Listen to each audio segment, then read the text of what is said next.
சமையல் எண்ணெய் மற்றும் உணவுப் பொருள் ஏற்றுமதியில் 20 ஆண்டு கால அனுபவம் பெற்ற ஸ்டார் எக்ஸ்போர்ட் ஹவுஸ் கயல் ஆக்ரோ ஃபுட்ஸ்.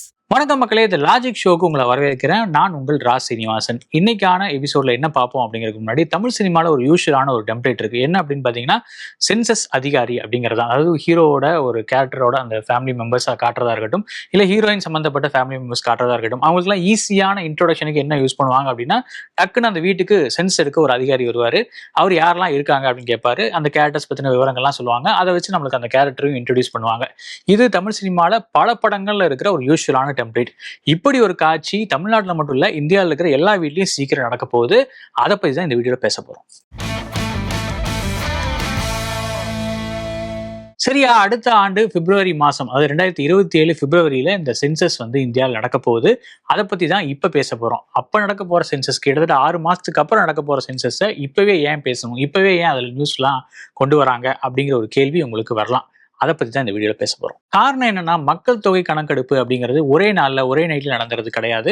அது 2 கட்டமா நடக்கும். அதுக்கும் பல கிரவுண்ட் ஒர்க் பண்ண வேண்டிய இருக்கு. இந்தியாவை பொறுத்த வரைக்கும் இந்த சென்சஸ் அப்படிங்கிறது 2 கட்டங்களா நடக்க போகுது. ஒன்னு இப்போ ஆன்கோயிங்ல இருக்கு அப்படின்னே சொல்லலாம். 2வது கட்டமா பிப்ரவரியில் நடக்க போகுது. இது என்ன விவரங்கள், அண்ட் இந்த சென்சஸ் ஏன் 2ஆ பிரிச்சு இப்படி நடத்துறாங்க, 2 சென்சஸ்லயும் என்னென்ன மாதிரியான கேள்விகள் கேட்பாங்க, நமக்கு ஒரு இந்திய குடிமகனா என்னென்ன பொறுப்புகள்லாம் இருக்கு, இந்த வேலையை, இந்த சென்சஸ் எடுக்கிற வேலையை, இந்த சென்சஸ் அதிகாரிகளுக்கு உதவுற வேலையை நம்ம இன்னும் எப்படி ஈஸியா செய்ய முடியும், எந்த குழப்பமும் இல்லாம தெளிவா இதை அணுகிறது எப்படி அப்படிங்கிறதெல்லாம் இந்த வீடியோல லாஜிக்கா எக்ஸ்பிளைன் பண்றேன். வாங்க வீடியோக்குள்ள போலாம். இது டிஜிட்டல் இந்தியாவின் முதல் சென்சஸ் அப்படிங்கிறதுனால முதல் முறையா ஆன்லைன்ல நமக்கு நாமே நம்ம சுய விவரங்களை பதிவு செய்யற மாதிரியான வரைமுறையை கொண்டு வந்திருக்காங்க. இதை இங்கிலீஷ்ல செல்ஃப் எனுமரேஷன் அப்படிங்கிற மாதிரி சொல்றாங்க. ஸோ முதல் கட்டமா உங்களோட விவரங்களை ஆன்லைன்லேயே நீங்க பதிவு செய்யலாம். அந்த ஆன்லைன்ல பதிவு பண்ணதுக்கு அப்புறம் என்ன நடக்கும், அந்த ஆன்லைன்ல எப்படி பதிவு செய்யறது அப்படிங்கிறதையும் நான் விளக்குறேன். சென்சஸை பொறுத்த வரைக்கும் அரசாங்கம் 2 விவரங்களை முக்கியமா கலெக்ட் பண்ணுவாங்க. 2 ஃபேஸ்ல நடக்கிற விஷயங்கள்னு சொன்னீங்க. அதுல என்னென்ன விவரங்கள் கலெக்ட் பண்ணுவாங்க அப்படின்னா, முதல் ஃபேஸ்ல என்ன நடக்கிறாங்கன்னா, மக்கள் எப்படி வாழ்றாங்க, அதாவது லைஃப் ஸ்டைல்ல இருந்து அவங்களோட ஹவுசிங்ல இருந்து பல விஷயங்கள் குறித்த தரவுகளை அவங்க கலெக்ட் பண்ணுவாங்க. 2வது கட்டம், இந்த 2வது ஃபேஸ்ல தான் மக்கள் யாரு, அவங்களோட டெமோகிராபிக்ஸ் என்ன, அவங்க என்ன மொழி பேசுறாங்க, என்ன இதுல இருக்காங்க, என்ன வேலை செய்யறாங்க, இன்னும் பல டீட்டெயில் இதுல தெரிஞ்சுக்குவாங்க. ஸோ அதுதான் மக்களை கணக்கெடுக்கிறது. முதல் கட்டமா நடக்கிறது வீடு, அவங்க வாழ்விடங்களை கணக்கெடுக்கிறது. அதுல என்னென்ன வசதிகள் இருக்கு, ஸோ அவங்களோட அடிப்படை வசதிகளோட தான் வாழ்றாங்களா, அவங்களுக்கு என்னெல்லாம் தேவை இருக்கு அப்படிங்கிறதெல்லாம் இந்த ஃபேஸ் 1ல கண்டுபிடிப்பாங்க. இதுதான் 2 கட்டமா பிரிச்சு இப்ப கணக்கெடுப்பு நடக்குது. சென்சஸோட இந்த ஃபேஸ் 1ஓட பேர் என்ன அப்படின்னு பாத்தீங்கன்னா, house listing and housing census அப்படிங்கிற மாதிரி சொல்றாங்க. தமிழ்ல சொல்லணும் அப்படின்னா, வீட்டு பட்டியல் மற்றும் வீட்டு வசதி கணக்கெடுப்பு அப்படிங்கிற மாதிரி சொல்றாங்க. இந்த ஃபேஸ் 1 எப்படி நடத்தணும் அப்படிங்கறத இந்திய கவர்மெண்ட் ஒரு வரைமுறை வச்சிருக்காங்க. என்ன அப்படின்னு பாத்தீங்கன்னா, ஏப்ரல் 1, 2026 இருந்து செப்டம்பர் 30, 2026க்குள்ள இந்த ஃபேஸ் 1 எல்லா மாநிலங்களும் முடிச்சிருக்கணும். அந்தந்த மாநிலங்கள் அவங்கவுங்க வசதிக்கு ஏற்ப ஒரு 30 நாட்களை தேர்ந்தெடுத்து வீடு வீடா போய் கணக்கெடுத்து இந்த சென்சஸை முடிக்கணும். அப்படி அந்த வீடு வீடா கணக்கெடுக்கிறாங்க இல்லையா, அதுக்கு முன்னாடி சுய விவரங்களை பதிவு செய்ய, அந்த செல்ஃப் எனுமரேஷன் சொன்னோம் இல்லையா, அந்த மாதிரி பண்றதுக்கு ஒரு ஆப்பர்ச்சுனிட்டி தராங்க. அந்த டைம் பீரியட் பாத்தீங்கன்னா 15 டேஸ். இப்போ தமிழ்நாட்டில் தேர்தல் நடந்துட்டு இருந்ததுனால, அந்த ஏப்ரல்ல தேர்தல் நடந்துட்டு இருந்துச்சு, அதுக்கப்புறம் எல்லாம் பிஸியா இருந்ததுனால நமக்கு ஆகஸ்ட் அப்படிங்கிற மாதிரி தமிழ்நாடு கவர்மெண்ட் அந்த இதை சூஸ் பண்ணியிருக்காங்க. ஸோ ஆகஸ்ட் 1ல இருந்து 31 வரைக்கும் அந்த சென்சஸ் நடக்க போகுது, வீடியோலாம் எடுக்கிறாங்க அப்படின்னா, அதுக்கு 15 நாள் முன்னாடி நம்ம சுய விவரங்களை கொடுக்குற மாதிரியான ஒரு டைம் ஃபேஸை இப்போ கொடுத்துருக்காங்க. அதுக்கான இணையதளம் எல்லாமே ஆன்லைன்ல பயன்பாட்டில் இருக்கு. நீங்க அதை ஜஸ்ட் என்டர் பண்ணி உங்க டீட்டெயில்ஸ் ரெடி பண்ணி வச்சிட்டீங்க அப்படின்னா, அடுத்த மாசம் சென்சஸ் எடுக்க அதிகாரிகள் வருவாங்க இல்லையா, அவங்களுக்கு அது ரொம்ப உதவும். உங்களுக்கான டைம் சேவ் பண்ணப்படும் அப்படிங்கிறது தான் கவர்மெண்ட் சொல்ற ஒரு விஷயம். இந்த கணக்கெடுப்போட ஃபேஸ் 2ஓட பேர் என்ன அப்படின்னு பாத்தீங்கன்னா, பாப்புலேஷன் எனுமரேஷன், அதாவது மக்கள் தொகை கணக்கெடுப்பு அப்படிங்கிற மாதிரி சொல்றாங்க.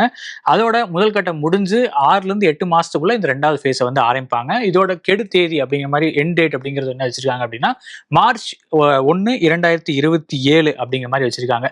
ஒரு சில மாநிலங்கள்ல இப்ப பனிப்பொழிவு அதிகமா இருக்கிற மாநிலமான ஜம்மு காஷ்மீரா இருக்கட்டும், இல்ல லடாக்கா இருக்கட்டும், இமாச்சல் பிரதேஷ், உத்தரகாண்ட், இந்த மாதிரியான இடங்கள்ல இதை ஃபேஸ் 1 கூடிய, அதாவது செப்டம்பர்லயே இதை முடிச்சிடணும் ஃபேஸ் 2யும் அப்படிங்கிற மாதிரி ஃபார்முலேட் பண்ணிருக்காங்க. ஸோ தட் அங்க இன்னும் கொஞ்சம் ஈஸியா எல்லா வேலையும் முடியும் அப்படிங்கிறது கவர்மெண்டோட பிளான். இந்த 2 கட்டத்திலையும் என்னென்ன கேள்விகள் நம்ம கிட்ட கேட்பாங்க அப்படிங்கிறதையும் நம்ம தெரிஞ்சுக்கிறது ரொம்ப அவசியம். ஏன்னா இதுக்கு நம்ம தெரிஞ்சுக்கிட்டு இதுக்கு ப்ரிப்பேர் ஆயிட்டாதான் நாளைக்கு சென்சஸ் எடுக்க வரப்போ நம்மளால டைம் சேவ் பண்ண முடியும், அண்ட் அதுக்கு தேவையான டாக்குமெண்ட்ஸ் நம்ம ஈஸியா ரெடி பண்ணி வைக்க முடியும். ஸோ அந்த வகையில இந்த ஃபேஸ் 1ல நம்ம கிட்ட 33 கேள்விகள், 30ல இருந்து 33 கேள்விகள் நமக்கு கொடுக்கப்படும். அந்த அந்த 33 கேள்விகளுக்கான பதில்களும் நாம சொல்ல வேண்டியிருக்கும். அது எந்தெந்த மாதிரியான கேள்விகள் இருக்கும் அப்படின்னா, முதல் ஃபேஸ் வந்து கிட்டத்தட்ட ஹவுசிங் பத்தி, உங்க வீட்டோட விஷயங்களை பத்தி இல்லையா? ஸோ அது தொடர்பான கேள்விகள் தான் இருக்கும். உதாரணத்துக்கு இதுல உங்க வீட்டோட நிலைமை, அப்புறம் அங்க இருக்கிற வசதிகள் பத்தி தான் ப்ரிடாமினண்டா இருக்கும். அதுல உதாரணமா சில கேள்விகள் சொல்லணும் அப்படின்னா, நீங்க சொந்த வீட்டுல இருக்கீங்களா, வாடகை வீட்டுல இருக்கீங்களா, வீட்டோட தரை, அப்புறம் சுவர், கூரை இதெல்லாமே எந்த மெட்டீரியலால கட்டப்பட்டது, அந்த மாதிரியான விஷயங்களா இருக்கட்டும். அப்புறம் உங்களுக்கு குடிக்கிற தண்ணியோட சோர்ஸ் எங்கிருந்து வருது, மெட்ரோ வாட்டர் குடிக்கிறீங்களா, இல்ல வந்து நீங்க வந்து ஓனா போர் போட்டிருக்கீங்களா, இல்ல எந்த மாதிரியான தண்ணி வந்து யூஸ் பண்றீங்க, உங்களுக்கு அடிப்படையா தண்ணி வசதி இருக்கா அப்படிங்கிறதும் ஒரு கேள்வியா இருக்கலாம். அண்ட் இந்த வீட்டுல எத்தனை ரூம் இருக்கு, சமையல் அறை இருக்கா, நீங்க வந்து கேஸ் கனெக்ஷன் வச்சிருக்கீங்களா, டாய்லெட் வசதி வச்சிருக்கீங்களா அப்படின்னு பல விஷயங்கள் கேட்டு தெரிஞ்சுக்குவாங்க. இந்தியாவை பொறுத்த வரைக்கும் நார்த் இந்தியால நிறைய மாநிலங்கள்ல இன்னும் அந்த டாய்லெட் வசதி அப்படிங்கிற அடிப்படை கூட இல்லாம தான் இருக்கு. ஸோ அதெல்லாம் இந்த சென்சஸ்ல ஐடென்டிஃபை பண்ணப்படும். அதுக்கப்புறம் நடவடிக்கை எடுக்கிறாங்க எடுக்கல அப்படிங்கிறது வேற விஷயம். பட் இதெல்லாமே தரவுகளா பதிவு பண்ணப்படும். இந்தந்த இடத்துல இந்த வசதி இருக்கு அப்படிங்கிறத கரெக்டா ஐடென்டிஃபை பண்ணிப்பாங்க இந்த சென்சஸ்ல. இதெல்லாம் தாண்டி நம்ம வீட்டில் என்னென்ன வசதி இருக்கு அப்படிங்கிறதையும் ஐடென்டிஃபை பண்ணுவாங்க. உதாரணத்துக்கு வீட்டில் வந்து லேப்டாப் வச்சிருக்கீங்களா, இன்டர்நெட் கனெக்ஷன் இருக்கா, டூ வீலர் வச்சிருக்கீங்களா, ரேடியோ வச்சிருக்கீங்களா, ஸ்மார்ட் ஃபோன் வச்சிருக்கீங்களான்னு பல விஷயங்கள் கேட்பாங்க. அது மட்டும் இல்லாமல் வீட்டில் என்ன மாதிரியான உணவுகள் ப்ரிடாமினெண்ட்டாக சாப்பிட்றீங்க, உதாரணத்துக்கு என்ன தானியம் வந்து சமைக்கிறீங்க, நம்ம ஊரில் அரிசியாக தான் அது டிஃபால்ட்டாக இருக்கும். ஸோ அந்த மாதிரியான விஷயங்களும் கேட்டு தெரிஞ்சுக்குவாங்க. இதெல்லாம் ஏற்கனவே தெரிஞ்ச பதில்கள்னாலும் மேண்டேட்ரியா இதை வந்து தரவுகளாக சேமிக்கிறதுக்கான சென்சஸாக தான் இது இருக்க போகுது. அடுத்ததான் இந்த ஃபேஸ் 2ல அந்த பாப்புலேஷன் எனுமரேஷன்ல என்ன மாதிரியான கேள்விகள் கேட்கப்படும் அப்படின்னு பார்த்தீங்கன்னா, நம்மளோட டீடைல்ஸ் அங்கே தான் மெயினாக கலெக்ட் பண்ணப்படும். தனிநபர் விவரங்கள் அப்படிங்கிற மாதிரி சொல்லுவாங்களே, அதெல்லாமே அந்த ஃபேஸில் தான் நடக்கும். நம்மளோட வயசு என்ன, நம்மளோட பாலினம் என்ன, மதம் என்ன, தாய்மொழி என்ன, கல்வி தகுதி என்ன, நம்ம என்ன தொழில் பண்ணுறோம், எங்கே வேலை பார்க்குறோம்னு பல விஷயங்கள் அதில் கேட்டு தெரிஞ்சுக்குவாங்க. அதே மாதிரி நம்ம ஒரு இடத்துல இருந்து இன்னொரு இடத்துக்கு மைக்ரேட் ஆன, அதாவது இடம்பெயர்ந்த கம்யூனிட்டியா, அந்த குடும்பமா அப்படிங்கிற மாதிரியும் விஷயங்கள் வந்து சேகரிப்பாங்க.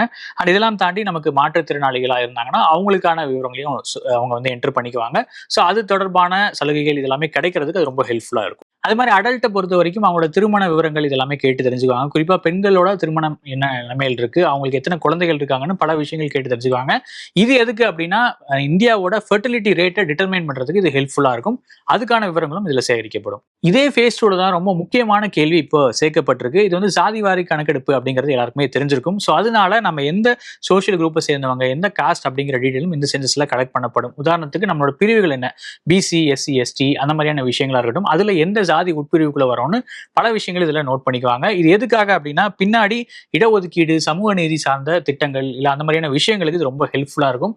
அந்த விஷயங்களுக்கு இந்த டேட்டா போய் சேரணும் அப்படிங்கிறது தான் கவர்மெண்டோட முன்னெடுப்பு. இதோட முக்கியத்துவம் என்ன அப்படிங்கறது இப்ப பாத்திரலாம். இது ஏதோ சாதாரணமான ஒரு சர்வே கிடையாது. நம்ம இஷ்டத்துக்கு நம்ம விவரங்களையும் கொடுத்துட்டு இதுல வெளியே வந்துட முடியாது. ஏன்னா இது ரொம்ப முக்கியமான ஒரு டேட்டா. நம்ம நாட்டோட எதிர்காலத்தையே தீர்மானிக்க போற டேட்டா அப்படின்னே சொல்லலாம். ஏன்னா இந்த இதுல கிடைக்கிற தரவுகளை வச்சுதான் அடுத்தடுத்த நலத்திட்டங்கள் இருந்து பல விஷயங்களை இந்திய கவர்மெண்ட்டும் சரி, தமிழ்நாடு கவர்மெண்ட்டும் சரி முன்னெடுக்க போகுது. ஸோ அதுக்கு இந்த விவரங்கள் தான் அடிப்படை. அதை மைண்ட்ல வச்சுக்கணும். சமீபத்தில் சென்னை லோக் பவன்ல ஃபேஸ் 1க்கான இந்த திட்டத்தை தொடங்கி வச்ச ஆளுநர் ராஜேந்திர அர்லேக்கர் என்ன சொல்லியிருந்தாருன்னா, இது ஒவ்வொரு குடிமகனோட முக்கியமான பொறுப்பு. இதை 100% சரியா பண்றது எல்லாரோட கடமை அப்படிங்கிற மாதிரி சொல்லியிருக்காரு. அதே மாதிரி தலைமைச் செயலகத்துல இந்த திட்டத்தை தொடங்கி வச்ச முதல்வர் விஜய் என்ன சொல்றாரு அப்படின்னா, இது வெறும் எண்ணிக்கை மட்டும் இல்ல, நீங்க வழங்க போற இந்த தகவல்கள் தான் எல்லா திட்டங்களுக்குமான அடிப்படையா இருக்க போது. மக்கள் நலனுக்காக தான் இந்த கணக்கெடுப்பு. அதனால எல்லாரும் 100% அவங்களோட கவனத்தை இதுல செலுத்துங்க அப்படிங்கிற மாதிரியும் கோரிக்கை வச்சிருந்தாரு. இப்போ இந்த வீடியோட முக்கியமான கட்டத்துக்கு வருவோம். இந்த ஃபேஸ் 1 அப்படிங்கிறது ஆல்ரெடி ரோல் அவுட் ஆயிட்டு இருக்கு, ஆல்ரெடி ஆன்லைன்ல இருக்கு. நீங்க ஆல்ரெடி போய் ஆன்லைன்ல உங்க விவரங்களை பதிவு செய்ய முடியும் அப்படின்னு சொல்லியிருந்தா இல்லையா, அது எப்படி பண்ணலாம் அப்படிங்கறத ஒரு சின்ன டெமோ மாதிரி பார்க்கலாம். ரொம்ப சிம்பிளான விஷயம் தான். உதாரணத்துக்கு முதல்ல இந்த ஃபேஸ் 1க்கான ஆன்லைன் ரெஜிஸ்ட்ரேஷனை நம்ம எப்படி செய்யறது அப்படிங்கிறத பார்த்துடலாம். இதுக்கான இணையதளம் ஒன்று கொடுத்துருக்காங்க, secensus.gov.in அப்படிங்கிற மாதிரி ஒரு இணையதளம். அந்த இணையதளம் உங்களுக்கு கீழே அந்த வீடியோல வரும். அதோட எக்ஸ்பென்ஷன் என்ன பார்த்தீங்கன்னா, செல்ஃப் எனுமரேஷன் அப்படின்னு சொல்லியிருந்தீங்களா. ஸோ செல்ஃப் எனுமரேஷன் census.government.in அப்படிங்கிற மாதிரி அந்த இணையதளத்துக்கு பேர் வச்சிருக்காங்க. அதுல முதல்ல லாகின் பண்ணிக்கோங்க. இந்த இணையதளத்துக்குள்ள போனோடனே அதோட முகப்பு பக்கத்துல என்ன இருக்கும் அப்படின்னு பாத்தீங்கன்னா, முதல்ல நீங்க எந்த மாநிலம் அப்படிங்கறத தேர்ந்தெடுக்கிற ஒரு ஆப்ஷன் இருக்கும். அதுல தமிழ்நாடு அப்படிங்கறத தேர்ந்தெடுத்துக்கோங்க. கேப்சா இருக்கும். அந்த கேப்சா என்ன கோட் இருக்கோ அதை அப்படியே ரெப்ளிகேட் பண்ணிருங்க. அதுக்கடுத்துதான் குடும்ப தலைவரோட பெயரை கேட்பாங்க. உங்க குடும்ப தலைவரோட பேர், நீங்க ரேஷன் கார்டுல என்ன பேர் கொடுத்துருக்கீங்களோ அதே பேரை கூட பயன்படுத்திக்கலாம். அந்த குடும்ப தலைவருக்கு ஆதார்ல என்ன பேர் இருக்கு அப்படிங்கறதையும் ரீவெரிஃபை பண்ணிக்கோங்க. மோஸ்ட்லி எல்லா கவர்மெண்ட் ஆவணங்களையும் ஒரே மாதிரியான பெயர்கள், ஒரே மாதிரியான ஸ்பெல்லிங்ல இருக்கிறத வெரிஃபை பண்ணிக்கோங்க. அது ரொம்ப முக்கியமானது.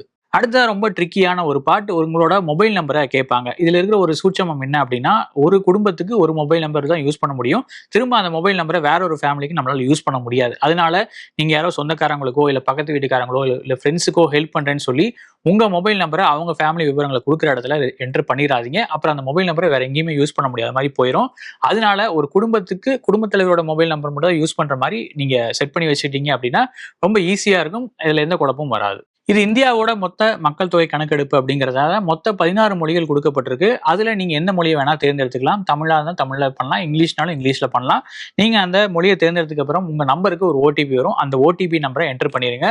முக்கியமா இந்த ஃபார்ம் ஃபில்அப் பண்ற ஆரம்பிக்கிறதுக்கு முன்னாடி நீங்க நோட் பண்ண வேண்டிய ஒரு விஷயம் என்ன அப்படின்னா, நீங்க கொடுக்குற தகவல்கள் எல்லாமே அப்படியே ஒன்ஸ் என்டர் ஆயிடுச்சு, சப்மிட் ஆயிடுச்சு அப்படின்னா நீங்க எதையுமே மாத்த முடியாது. அதனால இது ரொம்ப கேர்ஃபுல்லா பண்ண வேண்டியது ரொம்ப அவசியமானது. அடுத்தது ரொம்ப பேசிக்கான இன்ஃபர்மேஷன்ஸ் ஆன உங்க மாவட்டம் என்ன, உங்களோட பின்கோடு என்ன, அப்புறம் உங்க வீடு மேப்ல எங்க இருக்கு அப்படிங்கிற மாதிரி பல விஷயங்கள் மார்க் பண்ண சொல்லுவாங்க. இதெல்லாம் ரொம்ப எளிமையான விஷயம் தான். நீங்க பார்த்தாலே தெரிஞ்சிடும். அதை நீங்க கரெக்டா என்டர் பண்ணிடலாம். எகைன் இதை ஒரு 2-3 தடவை ரீவெரிஃபை பண்ணிக்கிறது ரொம்ப நல்லது. அடுத்ததாக தான் நான் சொன்ன அந்த வீட்டு வசதி சம்பந்தமான 33 கேள்விகள் கேட்கப்படும். அதுக்கான விடைகளை நீங்க ஒன்றன் பின் ஒன்றா பொறுமையா என்டர் பண்ணுங்க. அவங்க கேட்டுக்கிற கேள்வி என்ன அப்படிங்கிறத புரிஞ்சுக்கிட்டு அதுக்கான பதில்கள் என்ன அப்படிங்கிறதையும் வீட்டு உறுப்பினர்களோட கூட கலந்து பேசிட்டு கூட நீங்க என்டர் பண்ணலாம். அதுக்கான டைமிங்கும் உங்களுக்கு கொடுக்கப்படும்.